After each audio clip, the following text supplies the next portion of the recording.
Looking back, like there was one moment in our travels where we were having the best time, but also the worst time congruently. Yeah, we're definitely living life at both ends. We're running wild together We took the leap and embarked on a family gap year. to discover the life we truly want to live. These are Our conversations from the road.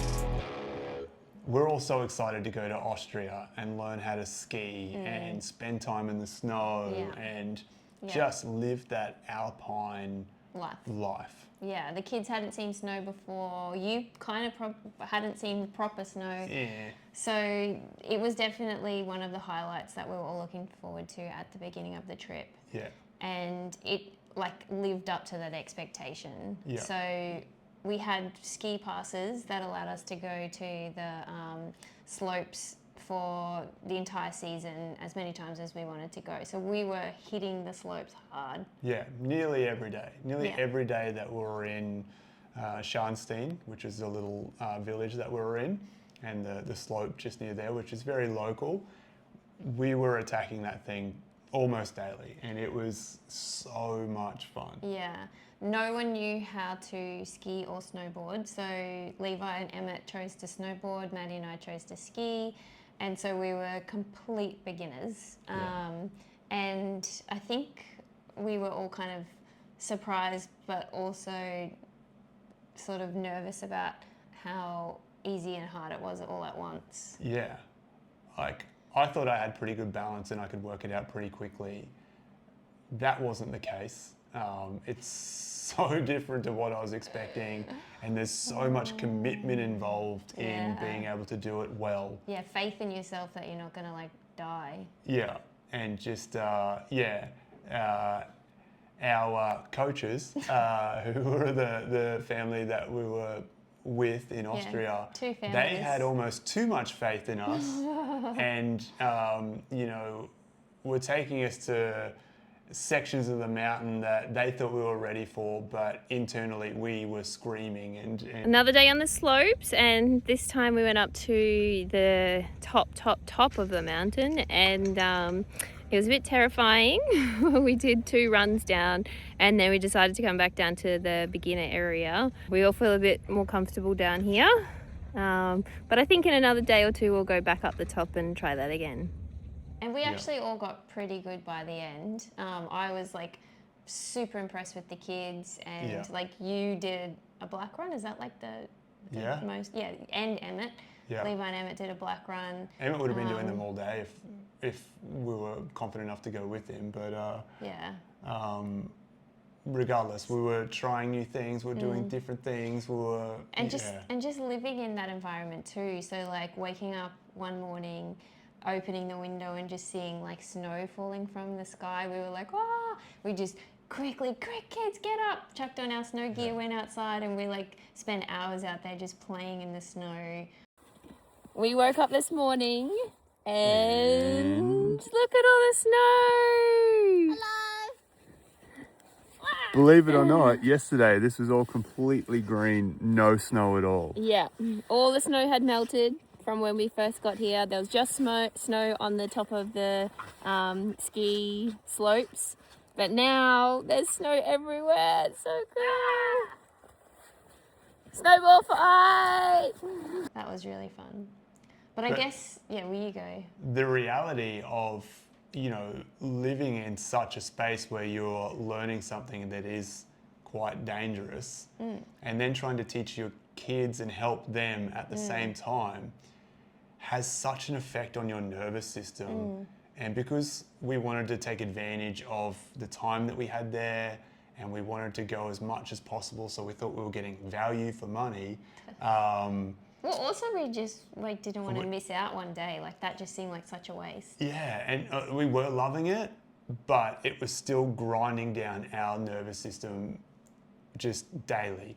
So it was just going down and down and down and down and down and down. And Well, because like when we're learning a new skill, the brain, the nervous system's like overloaded with rewiring, creating all these new pathways to help us be able to do these new skills. Normally in everyday life, it's usually us learning a new skill on our own and we just have to look after ourselves. Or the kids learning a new skill and we're there to support them. And I think the combination of both of us, kids and adults, learning a new skill at the same time was very challenging in hindsight. And you know, there was moments where the kids really needed some help, like they needed us to get over there and help them stand back up or fetch their ski or their snow boot or untie them or unclip them. And, you know, we're like, yeah, yep, I'm coming. But like our physical challenge of not being able to maneuver properly, like us falling over too as we try to get to the kids to help them out, was a real challenge. And at some points we all felt ourselves getting quite short and snappy with each other because we were like, just a little bit like overloaded in our nervous systems. We're like, bah! Yeah, definitely. And on top of that, we were living in this cute, beautiful little like bed and breakfast, but our room was like tiny. You walked in the door and there was a bed, a cupboard, and a kitchen. And then you walked into the next room and there was a bed, a shower, a toilet, and a basin.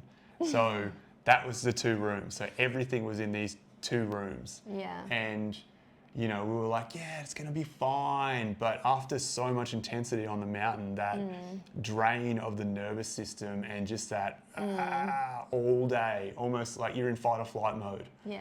And then you come home and you're just on top of each other. Kids are tired, they've been cold, and they're hungry, and you've got to try and make dinner.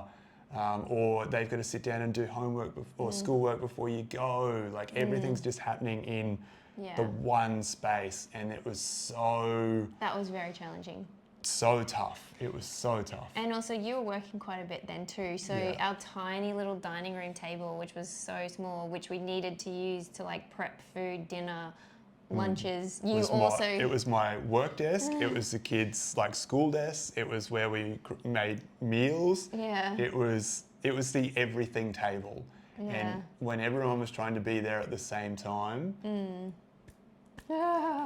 there was definitely some butting of heads, but... Yeah, it was hard to like help the kids co-regulate when you're barely being able to regulate yourself. So. Yeah, but then at the same time, like there was that excitement of like, we're going to the mountain this afternoon, we're going skiing. So it was kind of like this like,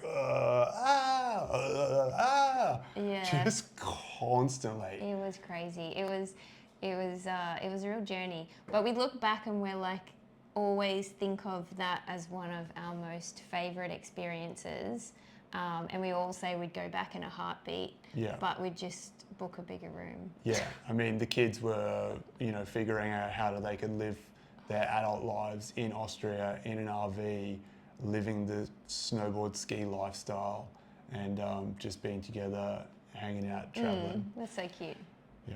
But it wasn't without its challenges. Yeah, but easily best time / most challenging time. Yeah. All combined. Yeah. This is the first time I've actually worn glasses up here, and I can actually see everything clearly. And it's like twice as beautiful. So I might actually be able to see what I'm doing today. Oh boy. I don't know if that's a good or a bad thing, but we'll soon find out, eh? Wish me luck. What facial expression am I doing? Nobody knows. Have a look at this weather. It's so cool up here. Hello down there. Hello. And that bookmarks our time on the slopes in the Austrian Alps. And we're all feeling sad. Yeah, sad day. I've just realized that I think we've become a ski family and a snowboarding family, and from now on our holidays will be to a snowy destination. This place is beautiful. It really is. Surprisingly, we're sweating our guts out today. That's bloody hot.